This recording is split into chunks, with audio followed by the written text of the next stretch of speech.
He laughed when he left me in that empty field. I still hear it, that high, careless laugh cutting through the crickets. The evening sun was folding itself behind the trees, throwing long shadows that reached like fingers across the dirt. My son Sutter leaned out the truck window and shouted, "Let's see how he finds his way home this time." Then he slammed the door and drove off, tires spitting dust that stuck to my tongue. I didn't run after him. I didn't even shout. I just stood there, holding the old metal lunchbox Eudora once packed my meals in. The air smelled like hay and rain that never came.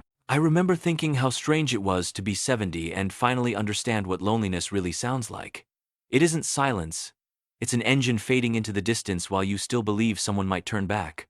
That night, I slept beside a broken fence under a sky full of stars that didn't care. By morning, I realized something important. I didn't want to find my way home. Not to the house I built and signed away. Not to the son who looked at me like a burden. So I didn't go back. And now, 15 years later, my phone flashes 34 missed calls from the man who once left me in that field. But before I tell you why he's calling now, you need to know what I did after that night. The first morning after he left me there, I woke up stiff as an old fence post, with dew soaking through my flannel shirt and a frog staring at me like I owed him rent. I laughed not because it was funny, but because the absurdity of it all finally broke the silence. There I was, 70 years old, abandoned in my own field, and arguing with a frog. "Don't look at me like that," I told him. "You've never raised a son, have you?" I walked until my legs ached and my shadow got tired of following me. Ended up at a diner called Millie's Stop and Amp. Go. A place that smelled like bacon grease, spilled coffee, and broken dreams. Millie herself, bless her heart, took one look at me and said, "You look like a scarecrow who lost the field." I told her she wasn't wrong. Over eggs that tasted like rubber and regret, I made my decision. I wasn't going back. If my son wanted me gone so bad, I'd give him exactly what he wished for a father who'd vanished so completely he'd wonder if he ever existed. So I hitched a ride north with a trucker named Clyde, who swore he'd once seen Elvis buying pickles at a gas station. I told him I believed him because at that point, anything felt possible. We talked, we laughed, we shared silence that didn't hurt. That's when I realized something I hadn't felt in years. Peace. When Clyde dropped me off near a small mountain town, I bought a used coat, rented a dusty cabin, and decided to build a new life. One without shouting. One without waiting for someone's approval. I spent my days fixing things for locals, fences, radios, hearts. People started calling me Mr. Pike, like I'd been there forever. It was quiet, simple, and honest. And every once in a while, when I'd see a father and son arguing in the hardware store, I'd smile, not out of bitterness, but because I knew what it cost to stay angry. But peace never lasts forever. One letter found me there, and with it, the past I thought I'd buried. The letter came on a Tuesday, the kind of gray, forgettable day when even the birds seemed too tired to gossip. It was wedged halfway into my mailbox, damp at the corners, postmarked from a town I hadn't thought about in 15 years. My name was written in my son's handwriting, sloppy, impatient, same as the day he scrawled Dad on my last birthday card and forgot to sign his name. I stood there for a full minute just staring at it, like it might explode. My neighbor, old Martha Finch, saw me from across the road and yelled, "You planning to marry that envelope or open it?" I told her, "Depends how desperate I get." She laughed the kind of laugh that shakes dust off old bones and went back to watering her petunias that haven't bloomed since 2012. Inside, I made coffee so strong it could file taxes. Then I opened the letter. It started with 2 words I never thought I'd see again. "I'm sorry." My hands trembled, partly from the caffeine, mostly from memory. He wrote that things had gone bad, the business failed, his wife left, and he needed to talk. That phrase, "needed to talk," did more damage to my peace than any thunderstorm could, because talking was what we'd stopped doing long before he left me in that field. I set the letter down and looked around my cabin. The place smelled like sawdust and old wood smoke, the kind of comfort no one could buy. I'd built everything here with my own hands. The rocking chair that creaked like an honest friend, the shelf holding my Eudora's framed photo, still smiling like she knew this moment would come. I poured another cup, looked at the letter again, and said out loud, "Well, ain't karma punctual?" The frog from last summer croaked outside the window.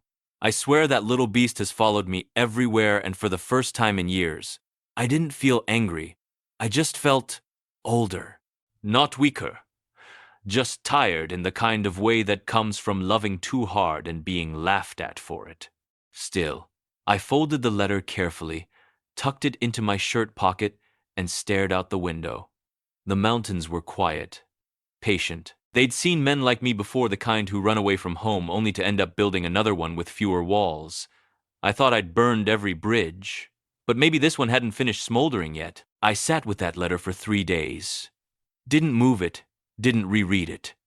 Just let it sit on the table beside the salt shaker like a guest I wasn't sure I wanted to feed. On the 4th morning, I caught my reflection in the kettle, wild gray hair, coffee stains on my undershirt, eyes that had seen too much peace to go looking for trouble again. But curiosity is a stubborn old friend. It taps your shoulder even when you pretend not to feel it. So I packed a small duffel, 2 shirts, my razor, and Eudora's old photograph, and decided to make the trip back. The bus station looked exactly as depressing as I remembered it. 1 bench, 1 vending machine, and 1 old lady selling boiled peanuts that could break your teeth and your spirit. She looked me up and down and said, "You look like a man who hasn't made a bad decision in a while." I told her, "Give me 5 minutes." The bus rolled in, coughing like a smoker at confession. I climbed aboard and sat beside a man wearing a cowboy hat big enough to host a church service under. He snored through most of the trip but woke up long enough to ask where I was headed. I told him, "Back to where I stopped being someone's father." He nodded like he understood, then offered me half a sandwich that looked like it had survived 2 wars. I took it anyway. Pride is useless when you're hungry. Somewhere between the mountains and the lowlands, I started talking to Eudora's photo. Told her how Sutter used to hide under the kitchen table whenever thunder came, how he once gave me a Father's Day mug that said, "World's okayest dad." We both laughed at that one, me out loud, her from wherever she's been watching. But when the bus crossed into the county where I'd raised him, something strange happened. My chest tightened. It wasn't fear.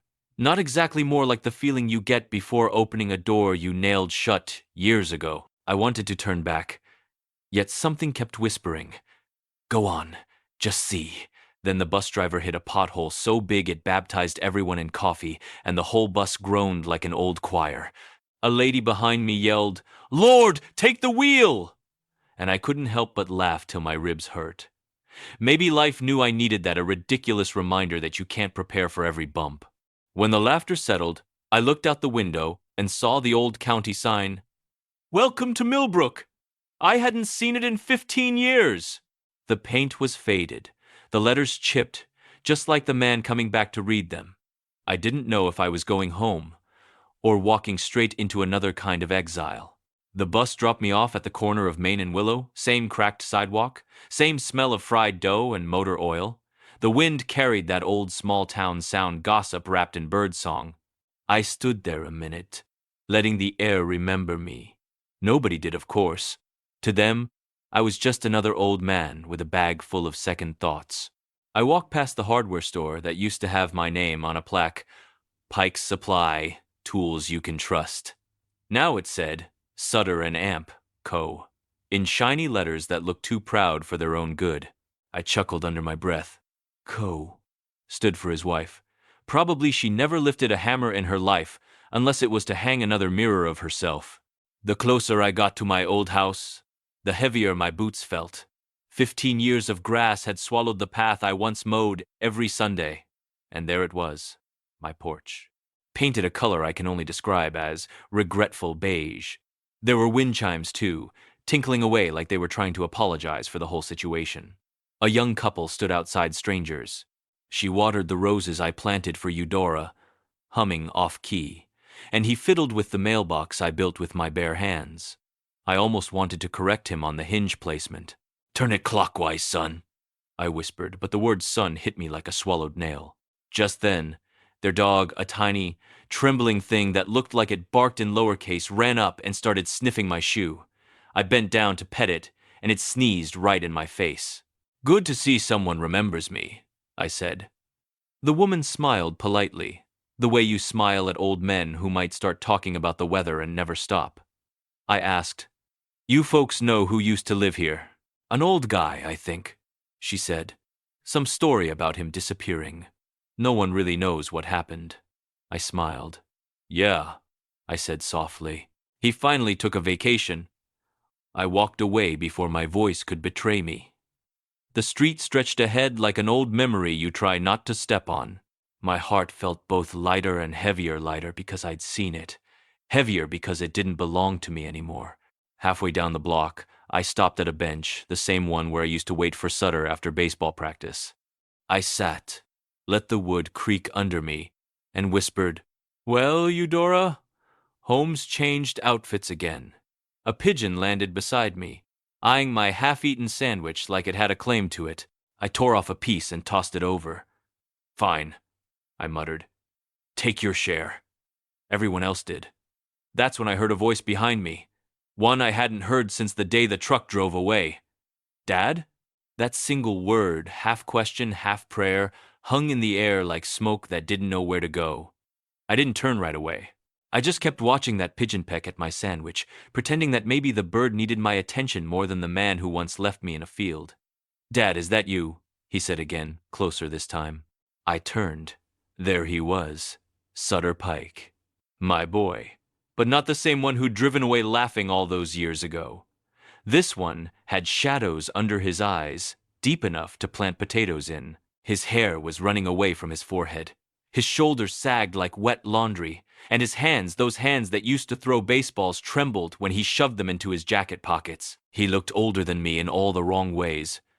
For a long minute, neither of us spoke. The wind did the talking, it rustled the trees, made a can roll across the pavement, and I swear even the pigeons stopped chewing to see how this one played out. Finally, I broke the silence. "Well, I'll be damned," I said. "You found me without GPS. Miracles do happen." He smiled, just a flicker, but it was the same smile from when he was 5, missing 2 front teeth and holding a frog like a crown jewel. Then it was gone. He sat beside me on the bench like a man sitting next to a ghost. "I didn't think you'd ever come back," he said quietly. "I didn't either," I answered. "But life gets boring once you run out of people to argue with." He laughed, a weak, broken laugh that still managed to sound like home. Then he took a deep breath. "I was a fool, Dad. I thought I was proving something by pushing you away, by being my own man." I nodded. "Well, congratulations. You succeeded.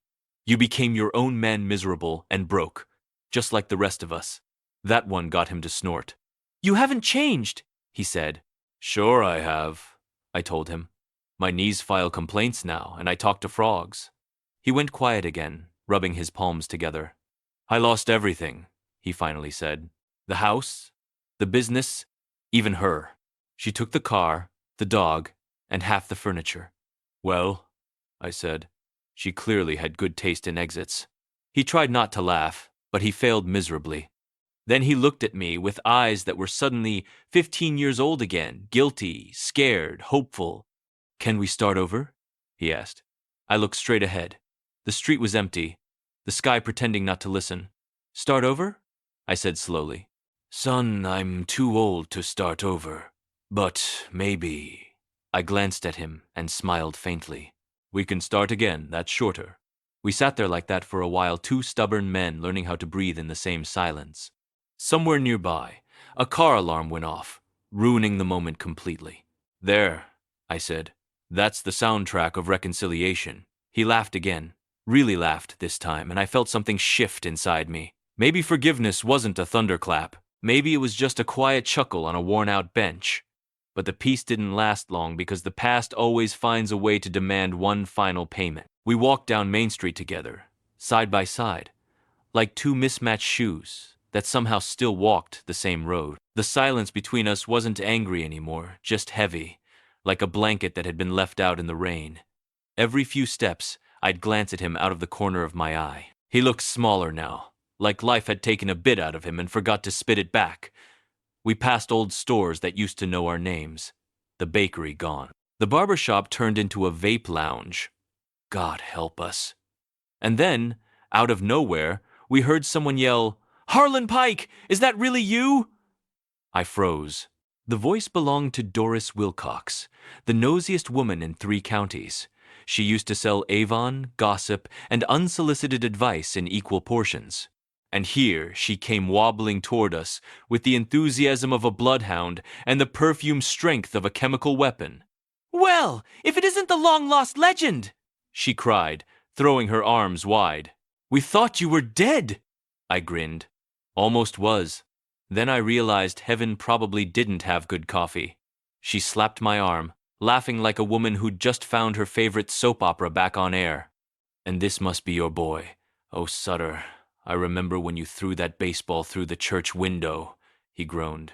"Ma'am, that was 20 years ago." She winked. "And your aim hasn't improved, I hear." The way he blushed, Lord. It was like watching a man turn 12 again. We said our polite goodbyes, and as she shuffled off, Sutter sighed. "That woman hasn't aged a day." "No," I said. "Just her perfume got stronger to make up for it." We both laughed a real laugh this time, not the tired kind. For a fleeting moment, it felt like old times again, before pride took the wheel. But then we reached the intersection by the old hardware store, or what used to be mine.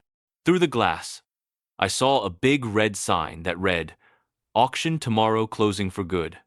Sutter followed my gaze, and I saw something shift in his eyes. Guilt, memory, maybe both. "I couldn't keep it running," he murmured.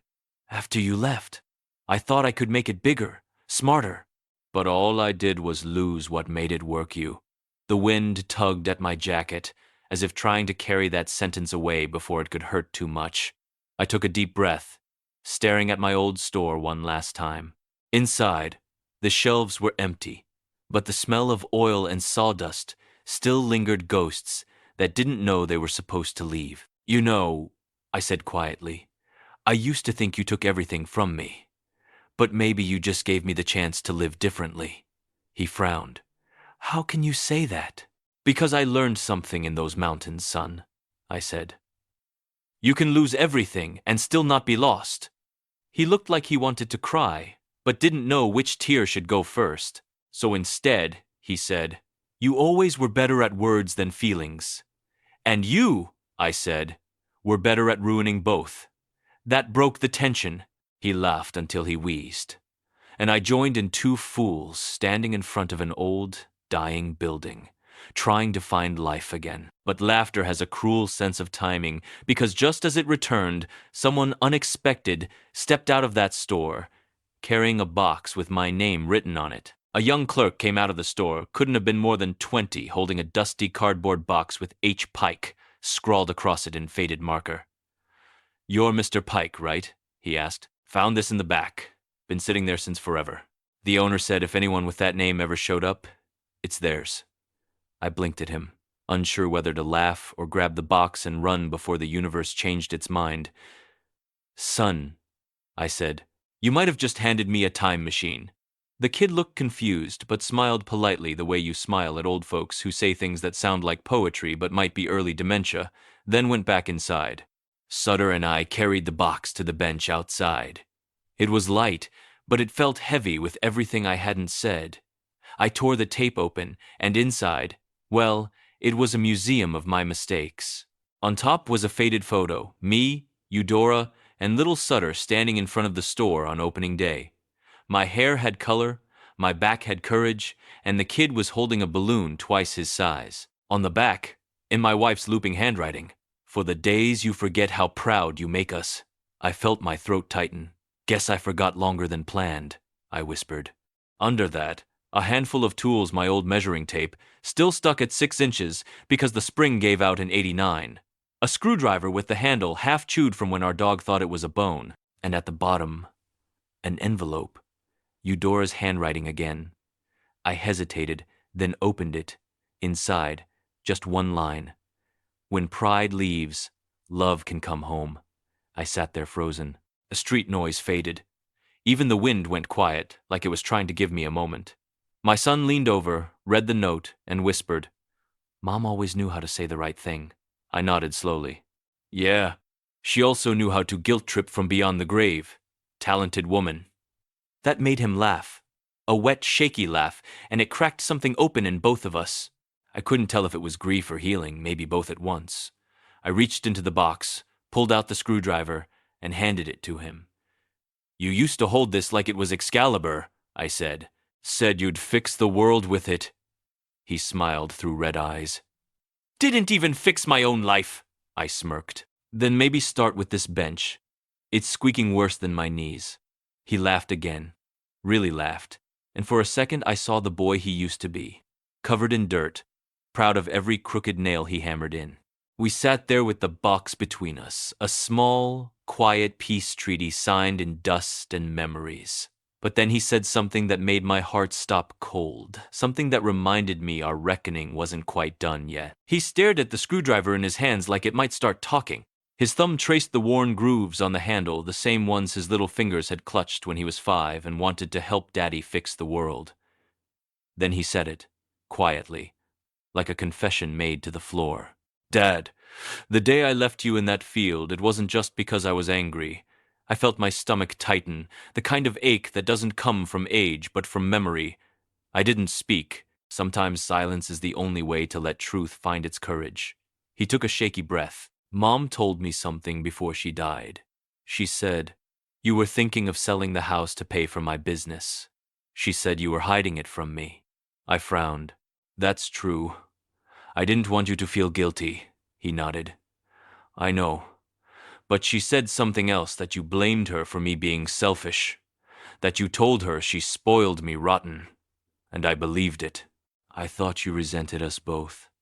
I thought leaving you there would show you how it felt to be abandoned." He went quiet. The words hung there, ugly but honest. I leaned back, feeling my old heart protest, like it wanted no part of this conversation. "You know," I finally said, "Eudora used to say I could win an argument even when I was wrong. Maybe that was my curse, thinking I was always teaching lessons instead of just listening." He blinked. "You're not mad?" "Oh, I'm mad," I said, "but mostly at the fact that I raised a son who thought leaving his father in a field was an acceptable life metaphor." He burst out laughing, the kind of laugh that turns into coughing when emotions trip over age. "You always find a joke in everything." "Someone has to," I said. "Otherwise life would just be taxes and funerals." We sat there, quiet again. I looked at him, at the lines around his eyes, the same ones forming around mine, and I saw not the cruel young man who'd driven away, but a tired one who finally ran out of excuses. I took off my cap and scratched my thinning hair. "Sutter," I said softly, "you're not a bad man. You just learned love the hard way from a father who didn't know how to teach it." He swallowed hard. "So what do we do now?" I smiled. "Same thing I did 15 years ago. We find our way home. But this time, maybe we walk together." He wiped his eyes and nodded. "You sure you want me back?" I chuckled. "Son, at my age, I'll take anyone who can still lift heavy boxes and remember Wi-Fi passwords." That got another laugh, a good one, full and trembling. The kind that sounds like forgiveness pretending to be humor.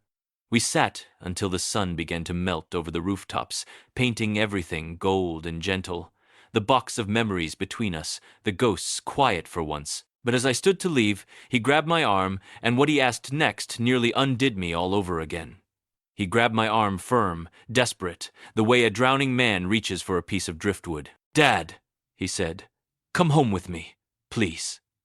For a moment, I didn't answer. The evening light was slipping across his face, and I could see the boy I used to tuck into bed hiding under the man's wrinkles.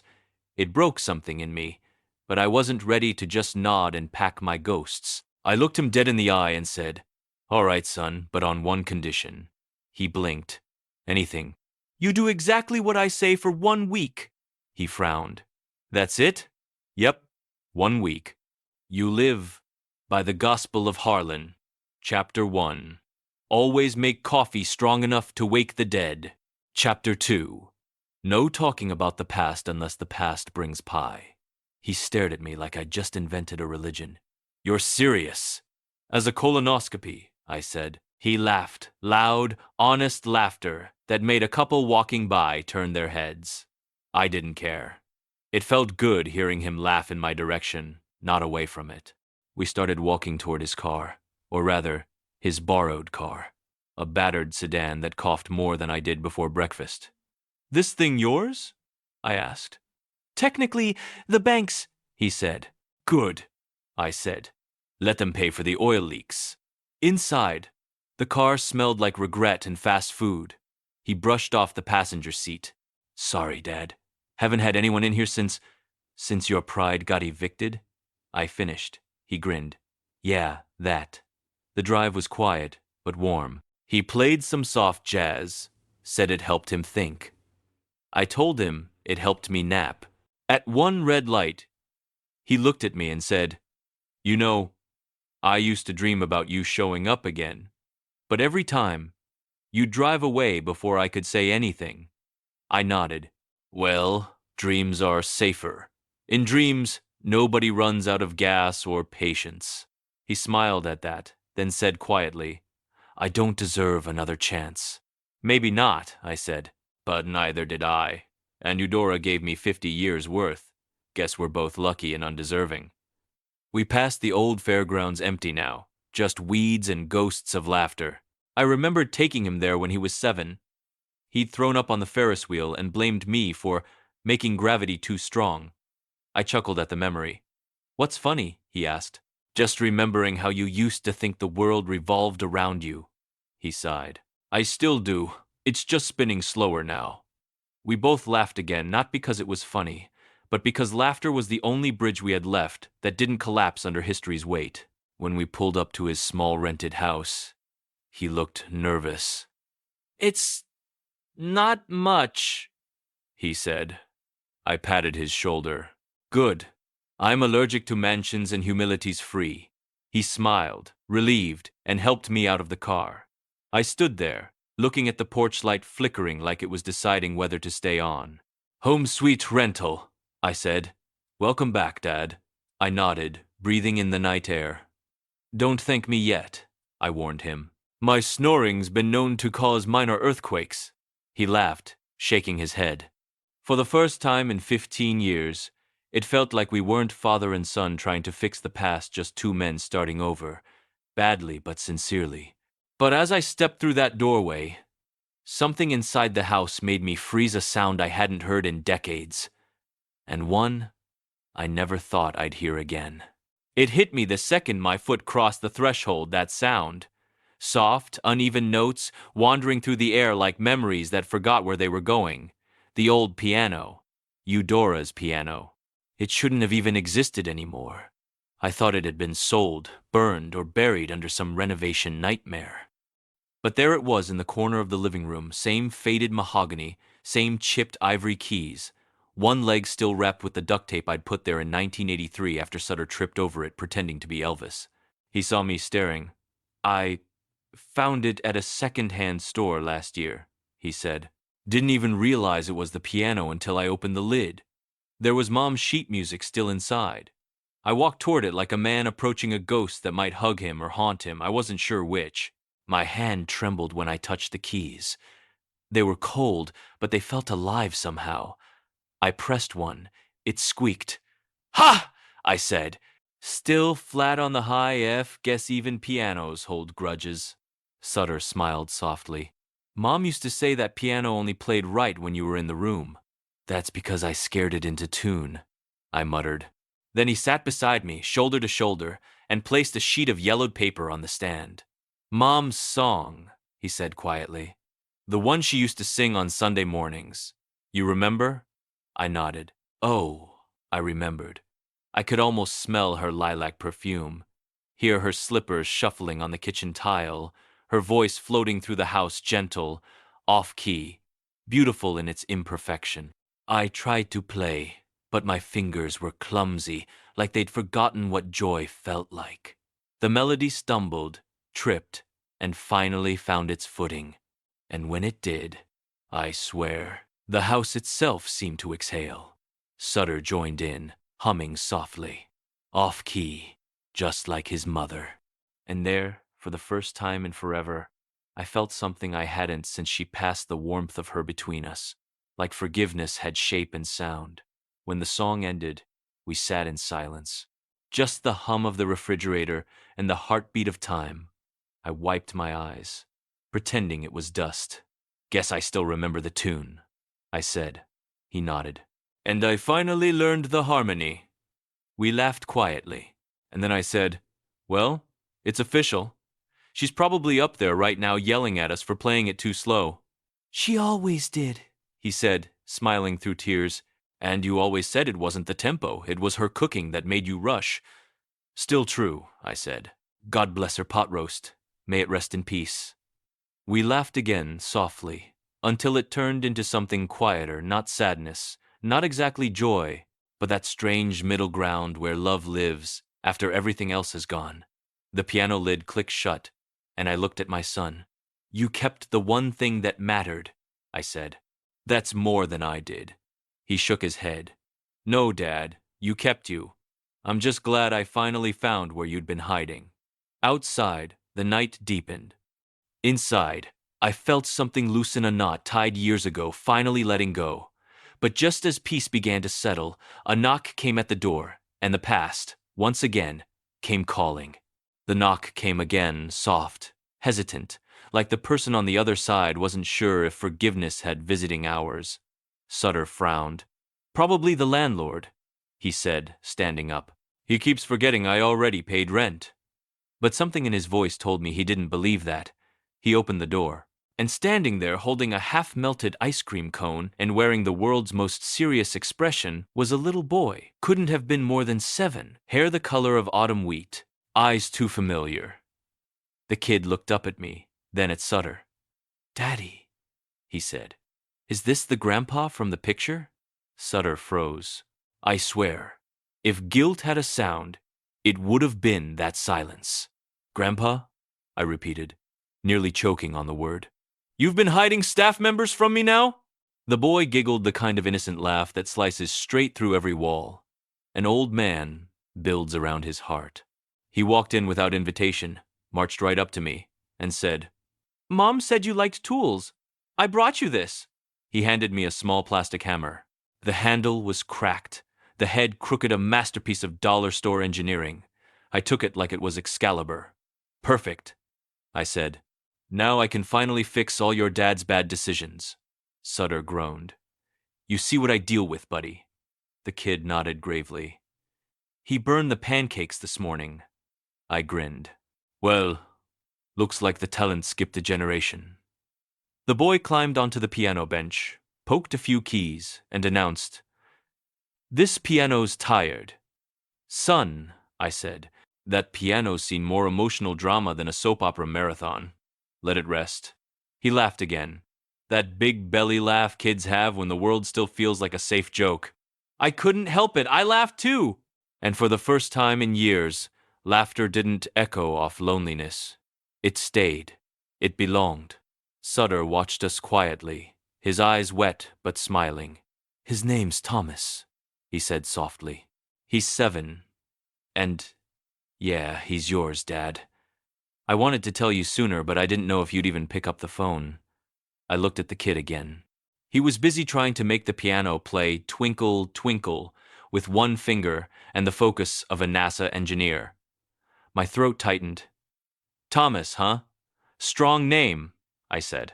Your dad wanted to name you after a power tool, didn't he? Thomas nodded seriously.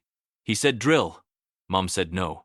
I slapped my knee, laughing so hard I wheezed. Smart woman! Already saving the family one veto at a time. For a moment, the three of us just stood there, generations that had missed each other finally sharing the same air. The piano, the laughter, the ghost of Eudora's song, all of it blending into something sacred and ridiculous at the same time. Sutter finally spoke. You still want to stay a week? I smiled at him, then at the boy who was now pretending the piano was a spaceship. A week? I said. Son, I might never leave, unless your cooking kills me first. We laughed, loud, messy, unashamed, the kind of laughter that fills in the cracks between years. And somewhere in that sound, I swear I heard Eudora again, her voice, her smile, her quiet way of saying, "See? You found your way home after all." Dinner that night was a comedy of culinary errors wrapped in something that felt suspiciously like happiness. Sutter tried cooking to make it special, which turned out to mean burning everything evenly. The smoke alarm screamed 3 times before I finally told it, "Buddy, just give up! There's no saving this mission!" Thomas sat at the table, swinging his legs, wearing a cowboy hat far too big for his head. "Grandpa," he said through a mouthful of bread, "Daddy says he used to be a chef." I raised an eyebrow. "A chef? Son, the only thing you ever cooked well was excuses." Sutter groaned. "See? I told you he'd say that." "Then I'm consistent," I said. "Consistency is a sign of wisdom or senility. Depends on the seasoning." We ended up eating scrambled eggs, toast, and cereal, 3 courses of humility. And yet it tasted better than any meal I'd had in years. Maybe it was the company, maybe it was the laughter, or maybe it was just that this time, nobody was pretending to be fine. At one point, Thomas asked, "Grandpa, were you always funny?" I grinned. "No, son. I used to be serious, but that didn't work out, so I switched careers." He giggled so hard, milk came out his nose, and Sutter nearly fell off his chair laughing. For a minute, it felt like all the broken years had been edited out of the script. Just 3 generations trying not to choke on laughter and toast crumbs. After dinner, I wandered into the living room. The piano sat there in the dim light, its lid closed like it was finally at peace. On top of it was Eudora's photo, the one I'd tucked into my bag before coming here. I placed it there without a word. Sutter came up beside me. "You know," he said softly, "I used to think coming home meant losing face, like it was some kind of defeat." I nodded. "That's the problem with pride. It makes you walk in circles till you think loneliness is direction." He exhaled. "And you? What did leaving teach you?" I smiled faintly. "That some roads are meant for getting lost, not arriving." He stood quiet for a while, then said, "You think she'd be proud of us?" I chuckled. "Son, if your mother's watching, she's laughing herself silly right now. Probably saying, 'Took you 2 stubborn mules long enough.'" Thomas ran in then, clutching a toy airplane. "Look," he shouted. "It can fly!" He threw it, and it dived straight into my coffee. Splash! We both burst out laughing, me because I couldn't believe the accuracy, and Sutter because it was exactly something he would have done at that age. I fished the soggy plane out and handed it back. "That's all right," I said. "It just made a soft landing." The boy beamed, proud as a pilot. And I swear, in that moment, I felt something light and familiar, the quiet rhythm of family, repaired but imperfect, like a melody you hum wrong yet still remember. When Thomas ran off to play, I turned to my son. "Sutter," I said, "I'm not the man I used to be, but maybe that's a blessing. The old one wouldn't have stayed for dessert." He smiled. "So, you're staying?" I looked around the small, messy living room, the smoke alarm still blinking like it was judging us, and said, "Yeah, I think I'll stick around." "Somebody's got to supervise your pancake crimes." We both laughed until we couldn't anymore. And for the first time in 15 years, laughter didn't echo, it settled. It lived here now. Thomas wouldn't sleep. He kept bouncing on his bed like a popcorn kernel in a skillet, the kind of energy only a 7-year-old or a caffeine addict can sustain. "Story, Grandpa," he demanded, clutching his pillow like it owed him money. I sat at the edge of the bed and sighed dramatically. "All right, but no dragons, no zombies, and no talking vegetables.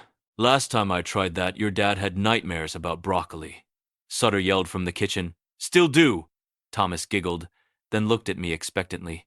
"What's it about?" "It's about a man," I said, "who once got left behind in a big, empty field." His eyes widened. "By bandits?" I smiled. "Worse, by someone he loved." The room went quiet. Even the night seemed to lean in closer. "This man," I continued, "didn't try to find his way back home. He just sat there, listening to the wind and thinking maybe the world had already said all it needed to him. But then, something strange happened. He didn't disappear.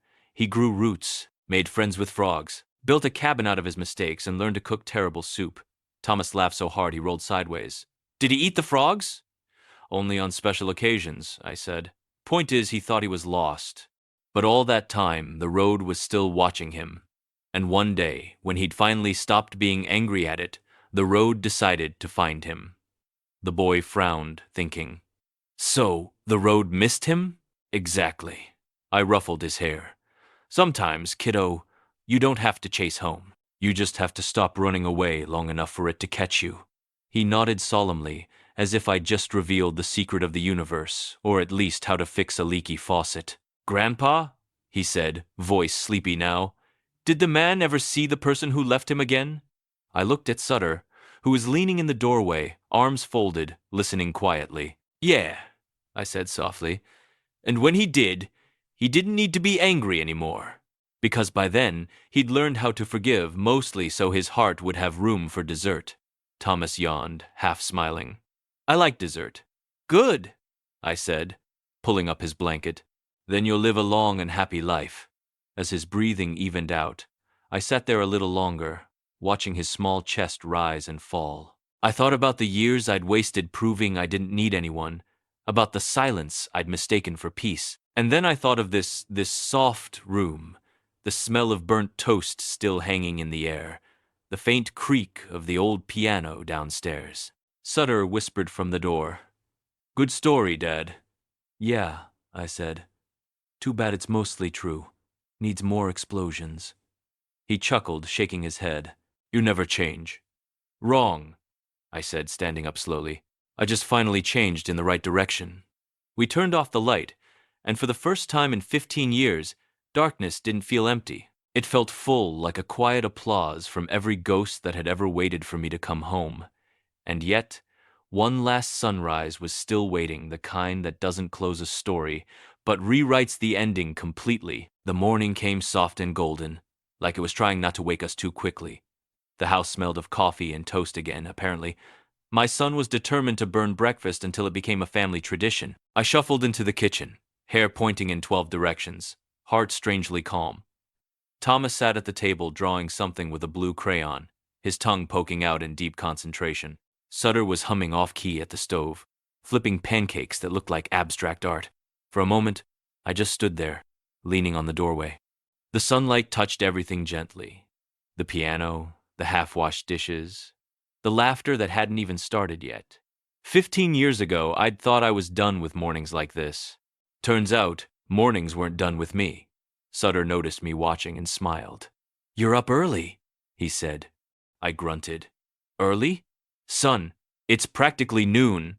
The rooster filed for unemployment hours ago. Thomas ran to me, holding his drawing. Grandpa, look, it's us!